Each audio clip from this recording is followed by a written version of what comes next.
আসসালামু আলাইকুম, সবাই কেমন আছেন? দেখুন আমাদের জুনায়েদ কি করছে এখানে। জুনায়েদ কি করছো? ফুল গাছ লাগাচ্ছি। এটা কি ফুল গাছ? এটা হলো ওই যে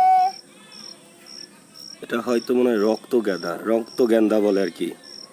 আমিও ঠিকঠাক জানি না। আর এই যে ওইটা লাগাইছো, এগুলি লাগাইছো? এটা হলো গাছ।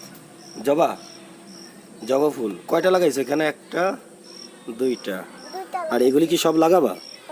এখানে কয়টা আছে? এখানে হলো পাঁচটা আছে। 5টা। দেখি ওই হাতে নাও তো, দেখি। 2 হাতে নাও। দাও, থুয়ে দাও, দাও, রেখে দাও। একটা, দুইটা, তিনটে, চারটে, পাঁচটা, এই ছয়টা, যেটা সাতটা। জবা রক্তগেন্ধা লাগাইছে, এখন তো বোঝা যাচ্ছে না, যখন ফুল ধরবে তখন আপনারা দেখতে পারবেন এটা কতটা সুন্দর দেখা যায়। তো জুনাইদ মশাই লাগাচ্ছে। আজকে হালকা মাটি ঠান্ডা।